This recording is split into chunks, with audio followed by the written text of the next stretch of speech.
En fait, j'étais sur la toilette, j'essayais de chier puis de vomir en même temps, puis je souffrais crissement. J'ai aucune idée c'était quoi exactement, mais ça brûlait comme le tabarnak. Puis je braillais après, là, tu sais, je braillais dans mon bucket après avoir crié, puis je pleurais, puis j'essayais encore de purger, puis je pleurais. Puis ça m'a emmené dans un état de gratitude profonde, puis d'amour.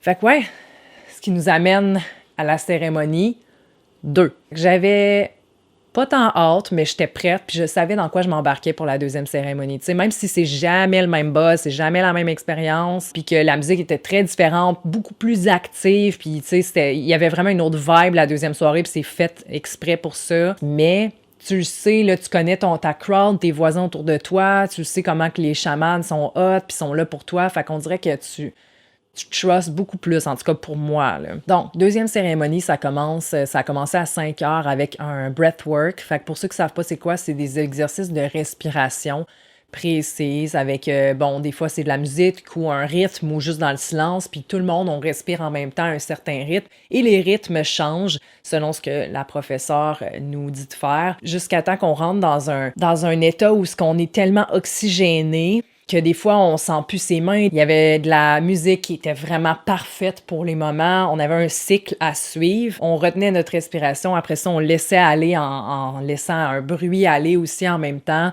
Puis on recommençait. Puis je pense qu'on l'a fait comme 5 fois, ce cycle-là de respiration. Ça a duré à peu près 1h30, 2 heures facile, là. Il y a des émotions qui sortent. Puis là, t'entends des gens pleurer. Fait que ça te donne le droit de pleurer aussi. On dirait, moi, je pleurais de joie. Ça a été le plus beau moment, le highlight de joy que j'ai eu dans cette expérience-là, c'est les exercices de respiration qu'on a fait. Ça m'a emmené dans un état de gratitude profonde puis d'amour envers mon copain, envers aussi mes amis. J'ai ressenti l'amour de ma voisine pour son enfant, même si elle me l'a pas dit. J'ai senti qu'elle pleurait son enfant qu'elle aimait tellement. Puis moi, ça me fait sentir comme si je pleurais mon enfant que j'ai pas encore connu, puis que j'aurais, puis que de voir que je suis capable d'avoir cet amour inconditionnel-là pour un enfant aussi. C'était tellement beau. Puis dans la salle, moi, j'avais mon gros duvet blanc. Il y avait plein de petites fenêtres, mais il y en avait une en particulier avec des rideaux, puis c'est moi qui l'avais comme à côté de moi, puis les rideaux fermaient jamais complètement. Et là, j'avais vraiment une craque de lumière qui me tombait dessus. Là, j'avais toute la lumière qui m'était versée sur mon cocon blanc, puis je me sentais tellement pleine de lumière. Tu sais, je me sentais renaître d'une certaine façon. Ça m'a vraiment fait du bien de vivre ça, puis je me suis sentie hyper calme après.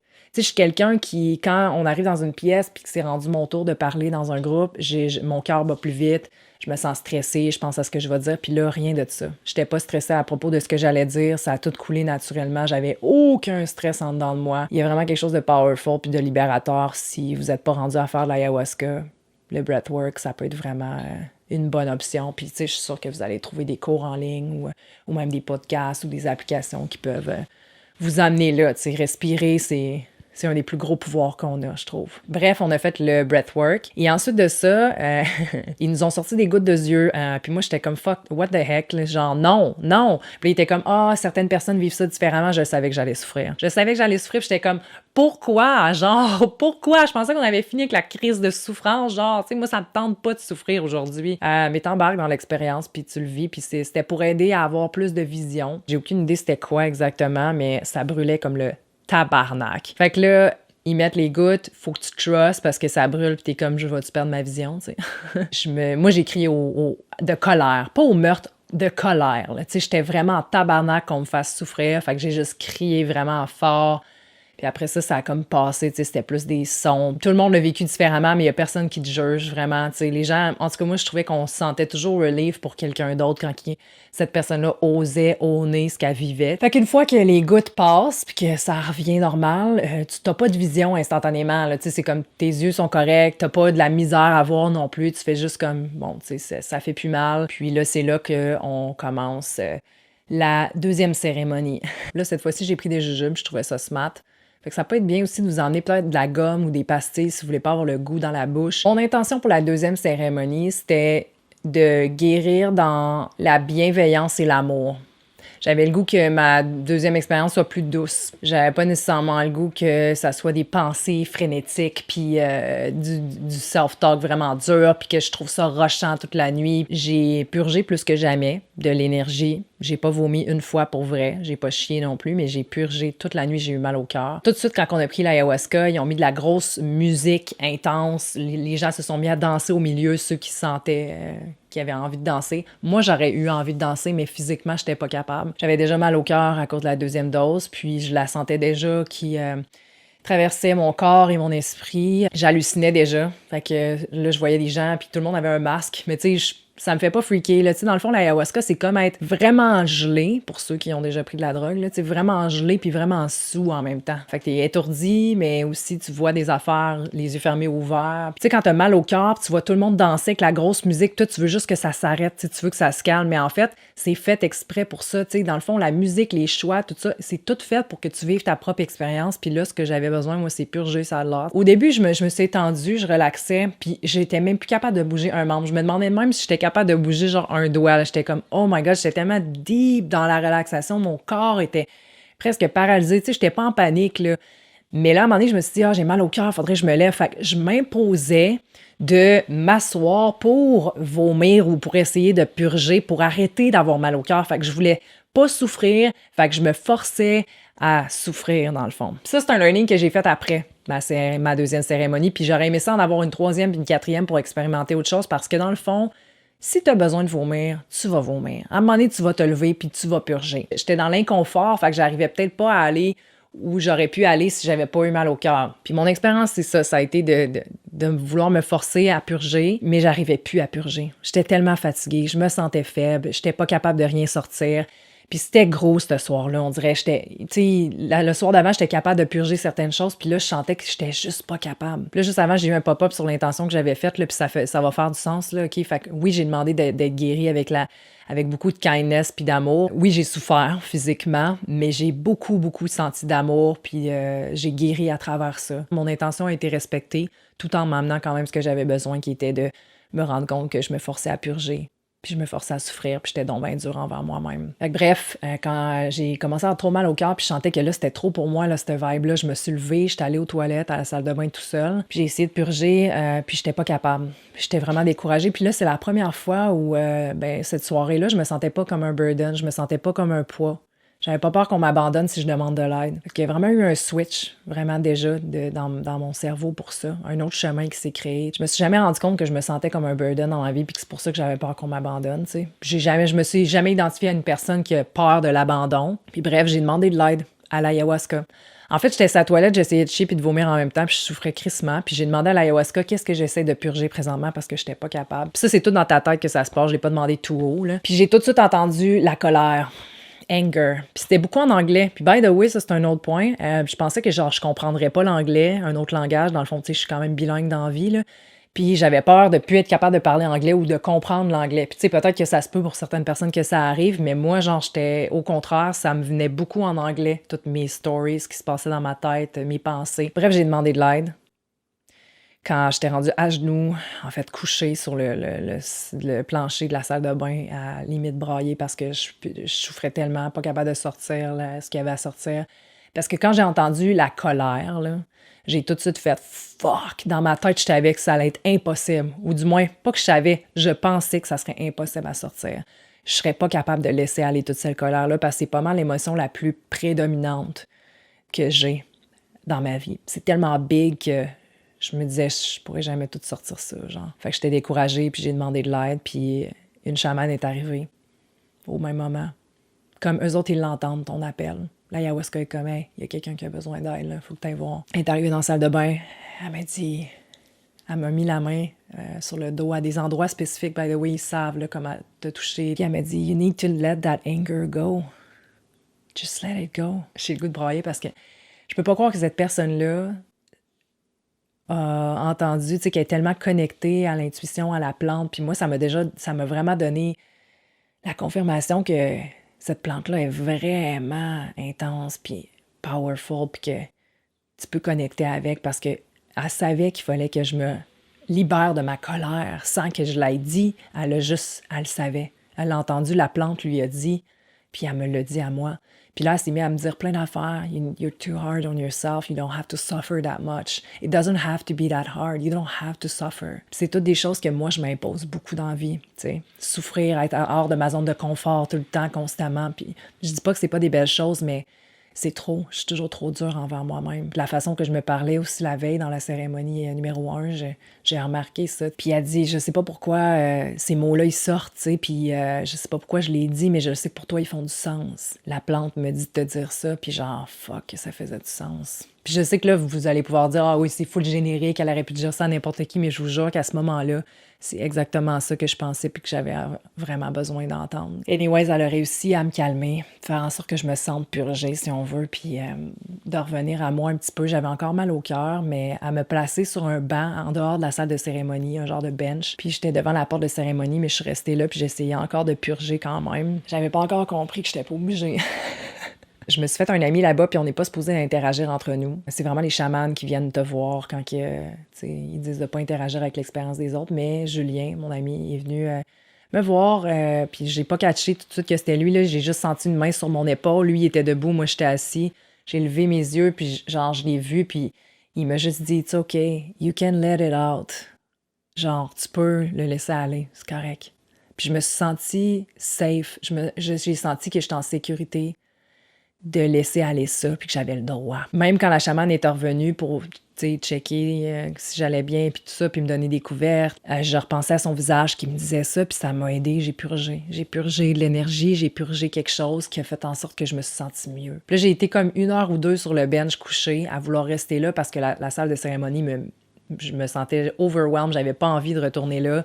La musique était intense, j'entendais le monde crier, tout ça, j'étais comme, OK, non, là, moi, je veux pas recommencer à avoir mal au cœur. Puis, à un moment donné, l'autre chamane est venue me voir, puis elle a juste voulu, tu sais, hey, t'es-tu correct? OK, t'es-tu prête à retourner dans la salle de cérémonie? Ça faisait peut-être 1 heure ou 2 que j'étais là, puis j'étais comme, non, mais je veux pas, je trouve ça trop, j'ai peur d'avoir mal au cœur, nanana. Puis elle dit, OK, t'es pas prête, reste ici. Puis un peu après qu'elle soit partie, j'ai entendu une voix dans ma tête, puis là, je sais que ça peut paraître intense, prenez-le ou pas, je m'en calisse, moi, c'est vraiment ça que j'ai vécu, mais j'ai entendu une voix dire que si je restais là, où j'étais, quelque chose de démoniaque allait arriver. C'était pas une peur que j'avais, c'était vraiment une pensée, une voix qui est apparue. Puis je l'ai comme pas écouté sur le coup, là, je suis restée couchée, j'étais vraiment faible, puis je l'ai juste entendu, puis j'étais comme, ah, c'est tellement bizarre. Après peut-être genre une couple de minutes à rester couchée, j'ai entendu un grognement genre vraiment démoniaque, là, au fond de la pièce où j'étais. Puis je sais que, tu sais, c'est pas real nécessairement, il y a pas un démon qui, tu sais, je veux dire, en tout cas, peu importe si c'est vrai ou pas, peu importe, là. Là, quand j'ai entendu ce bruit-là, j'ai fait, OK, je vais y aller, je vais retourner dans la salle de cérémonie, I got it. J'ai genre fait, OK, I got it. Puis je me suis rassis lentement, me suis levée, j'ai pris mon bucket, parce que tu le traînes partout, ton esti de bucket. Puis je suis retournée dans la salle de cérémonie. J'avais encore mal au cœur, là, c'était revenu un peu. J'ai réessayé de purger encore. Puis encore une fois, j'ai demandé de l'aide parce que j'étais plus capable de purger. J'étais plus capable.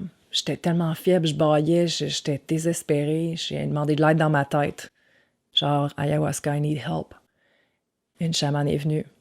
Même moment, encore une fois, elle est venue vers moi. Ils le sentent. La première soirée, il n'y a personne qui est venu vers moi, là, mais ils le sentent quand tu le demandes puis quand t'es rendu là. Ils te laissent vivre ton expérience, même si tu vomis. Ils vont pas aller se mettre à s'inquiéter. Ils savent que c'est une partie de ton processus. Ça fait du bien je sais pas, d'avoir quelqu'un qui a confiance en toi, que tu es capable de passer à travers tes shit, là, mais qu'ils ne t'abandonnent pas puis sont là pour toi quand t'en as besoin. Tu sais, la juste balance d'un parent parfait qu'on a toutes pas nécessairement eu, là, ça m'a vraiment fait du bien, cette énergie-là, cette bienveillance-là, cette confiance-là, cet amour-là. Bref, la chamane est venue, puis elle m'a dit « You need to let it out. You need to scream it out. » Genre, t'as besoin de le crier pour que ça sorte.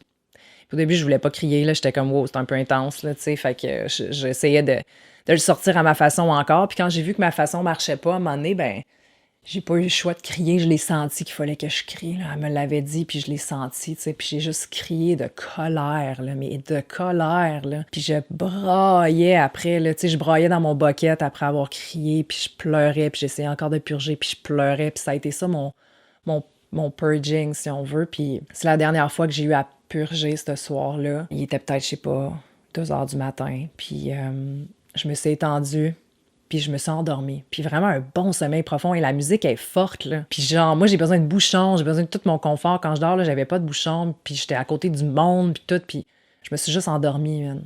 Puis ma voisine, ben, elle est comme restée, fait qu'on dirait que parce qu'elle restait, elle me sécurisait à rester aussi, puis à chaque fois, genre, je me surprenais à vouloir me lever. J'étais comme, ah, mais là, c'est correct, là, je peux me réveiller, je peux, parce qu'il y avait du monde qui était déjà sorti, mais tu sais, il était encore super tôt le matin, il y avait même pas encore de lumière.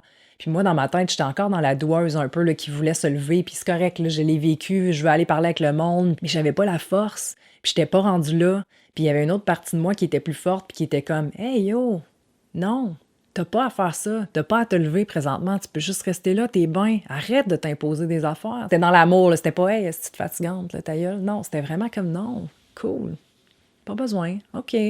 Je me rendors. En fait, on est venu me réveiller, chose qui arrive jamais dans ma vie que quelqu'un me réveille. Là, c'est toujours moi qui se réveille en premier. Puis on avait un moment pour revenir à nous, faire le dernier cercle de partage, parce que oui, à chaque jour, dans le fond, après la cérémonie, il y a un cercle de partage, de fermeture aussi de la cérémonie précédente sur comment on se sent, qu'est-ce qu'on a vécu si on veut le partager. Puis c'était tellement beau ce que le monde partageait, là. Tu sais, genre, j'irai pas dans les détails, mais j'ai juste senti qu'on était un groupe super vulnérable, ouvert, qui avait tellement vécu des belles choses, puis des fois des choses super difficiles, puis tout le monde a vécu sa propre expérience, puis c'est aider entre eux aussi sans parler. Puis moi, je vous dis, là, vous pourrez jamais vous attendre à votre expérience, peu importe le nombre de vidéos comme ça ou d'audio que vous écoutez sur l'ayahuasca, de documentaires, de recherches que vous faites, vous ne saurez jamais l'expérience que vous allez vivre tant que vous ne la vivrez pas.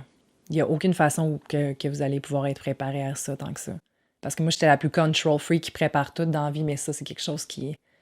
Oui, ça m'a aidé d'écouter des podcasts, ça m'a vraiment fait du bien d'avoir l'expérience des autres, ça m'a donné de l'inspiration, du courage de faire ma propre expérience aussi.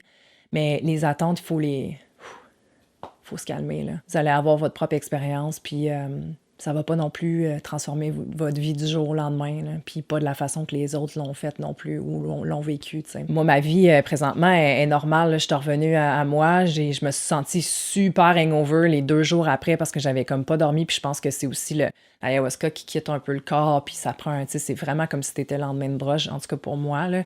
J'ai trouvé ça rough, là, tu sais, je me levais, j'étais étourdie, j'avais mal au cœur, j'avais mal à la tête, j'étais grumpy, puis la bouffe rentre pas nécessairement super facilement, mais ma vie a pas changé, point, c'est ça que je veux dire. Je suis pas devenue une autre personne, là. Je me sens pas comme Équarte là, illuminée, que toute ma vie, puis mes problèmes sont réglés, là. Puis j'ai hâte de voir l'intégration, ce que ça va donner, puis ça aussi, je veux vous le partager mettons, je sais pas, dans 1 mois, dans 6 mois, tu sais, comment je me sens après l'ayahuasca, là, vraiment, là, tu sais. Qu'est-ce que ça a changé dans ma vie, le après. Fait que ouais, après la cérémonie, après le cercle de fermeture où on a tout partagé notre expérience, on est allé manger. Là, j'ai mangé, ça a fait du bien. J'ai pas extrêmement mangé, même si j'avais super faim, tu sais, ton corps, lui, il a un rythme, puis là, il est pas prêt nécessairement à réintégrer toute la nourriture que tu veux lui donner. Je suis partie de là assez rapidement, puis je vous conseille, je sais pas si vous, ça va être loin ou c'est quoi votre situation, mais moi, il y a une fille qui m'a donné un bon conseil, puis elle était déjà allée, elle a dit, pars quand même assez rapidement, parce que, tu sais, oui, tu voudrais rester avec le monde, puis, tu sais, continuer de parler, mais moi, j'avais beaucoup de route à faire. J'avais au moins 5 heures de route à faire pour être à mi-chemin. Fait que j'étais comme, OK, si je pars pas là, je vais être, tu sais, genre, c'est 5 heures de route, là. Elle dit, tu vas pogner un mur, dans le fond. Puis je l'ai pogné en crise, mon mur. Après 2 heures et demie, au début, j'étais super high. J'avais donc bien hâte de voir mon copain, parce que j'allais la rejoindre dans une chambre d'hôtel. Mais après 2 heures et demie de route, là, l'autre 2 heures et demie était vraiment tough. J'ai même appelé un de mes amis pour genre juste jaser avec, faire comme rester avec mon téléphone. Le lendemain, j'ai mangé du Tim Hortons, c'était dégueulasse. J'ai mangé un genre de wrap déjeuner comme je mangeais d'habitude, puis là, ça m'a tout pris pour le manger, puis mon corps était comme, arc, c'est quoi toute cette bouffe-là transformée, genre c'était pas cool. On peut se réhabituer à manger de la merde, tu sais, comme on peut se réhabituer à réintégrer la colère dans sa vie, ou à, tu sais, fait que je pense que c'est ça, c'est l'intégration de l'ayahuasca. Comment vous allez l'intégrer par la suite, c'est 50% de votre expérience. J'ai hâte de voir comment je vais intégrer ça, puis de voir si je me réinscris. Je veux pas non plus devenir la fille qui se réinscrit constamment aux 3-4 mois parce qu'elle sent que son travail est jamais fini, puis ça devient comme une addiction en soi, parce que sans ça, tu grandis pas. Je dis pas qu'il y a pas de bienfait à faire plusieurs cérémonies, mais à un moment donné, j'ai le goût d'être capable de l'intégrer aussi par moi-même. Fait que c'est pas mal ça. Je suis certaine qu'il y a d'autres choses qui vont me popper, qui vont me revenir parce que l'ayahuasca continue de faire son travail après les cérémonies pendant un bon moment, pendant même des mois. Juste vous dire aussi, là, ça me fait penser, le petit learning, là, de ne pas over-analyser toute votre expérience parce que c'est là que vous rentrez dans le mental, puis souvent, c'est parce que vous avez peut-être pas nécessairement eu assez d'ayahuasca, ou du moins, vous êtes dû pour une deuxième cérémonie où là, vous allez être vidé complètement de votre mental. Comme moi, ma cérémonie 1, c'était juste très dans le cerveau, dans le mental, dans le rationnel. Puis la cérémonie 2, j'avais carrément rien de ça, là. Mais ça m'a aidé quand même à voir certaines pensées qui passaient, puis à me dire, ah, c'est pour ça que je pensais à ça. Tu sais, oui, OK, j'avais besoin de passer par là. Mais honnêtement, tu sais, vous allez avoir des visions, vous allez avoir des pensées, des expériences. Puis si vous commencez à chaque fois à vous dire, pourquoi je vis ça? Ah, ça doit être à cause de ça. Vous passez à côté d'une partie de l'expérience. Au pire, le lendemain, là, je vous conseille de tout mettre dans votre journal. Moi, j'avais emmené un journal et le conseil aussi. Fait que écrivez votre expérience avant même de la partager aux autres autour de vous. Faites confiance que l'ayahuasca va vous montrer ce que vous avez besoin.